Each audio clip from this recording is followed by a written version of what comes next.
রাজপথের যোদ্ধা ছিলেন।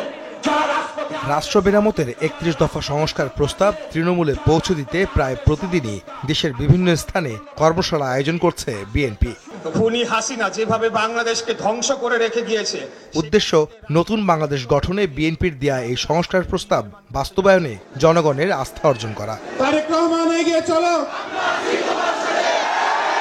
গত 15 বছর যেখানে যুক্ত হয়ে দিক নির্দেশনা দিয়ে যাচ্ছেন বিএনপির ভারপ্রাপ্ত চেয়ারম্যান তারেক রহমান। জোরে ধরে রেখেছিল।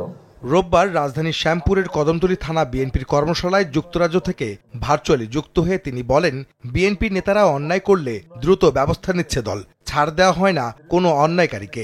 দ্রব্যমূল্যের ঊর্ধ্বগতি নিয়েও বেশ কড়া কথা বলেন তারেক রহমান।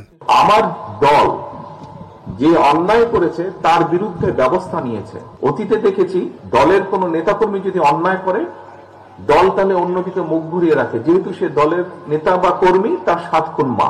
কিন্তু বিএনপি এই কাজটি করেনি। আমরা ব্যাপারটাকে অস্বীকার করিনি, আমরা দৃষ্টি অন্যদিকে ঘুরিয়ে রাখিনি। এটাই হচ্ছে অন্যদের সাথে আমাদের পার্থক্য।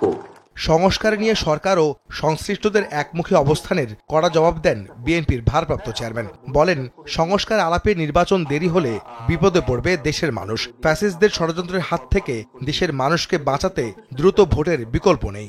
যদি নির্বাচন প্রক্রিয়া দেরি হয়, যদি সংস্কার আলাপ আলোচনা দীর্ঘায়িত হয়, তাহলে সেই স্বৈরাচার সুযোগ পেয়ে যাবে আবার দেশের মানুষের কাঁধে চেপে বসা। আপনাদের কাছে আহ্বান জানিয়ে বলতে চাই, আপনারা আলাপ যত দীর্ঘায়িত করবেন দেশ তত বেশি সংকটের মুখে পড়বে।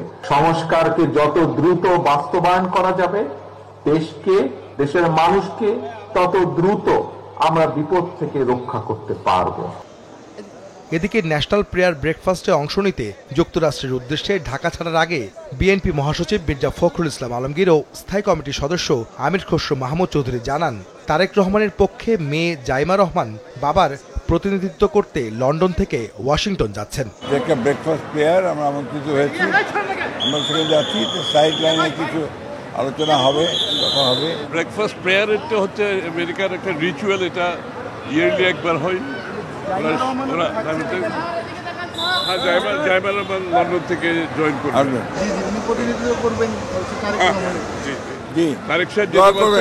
উনি জাইমা রহমান ওনাকে রিপ্রেজেন্ট করবেন। সন্ধ্যা 6:30টায় এমিরেটস এয়ারলাইন্সের একটি ফ্লাইটে ওয়াশিংটনের উদ্দেশ্যে যাত্রা করেন বিএনপির এই দুই নেতা। আহমেদ সালেহীন, সময় সংবাদ, ঢাকা।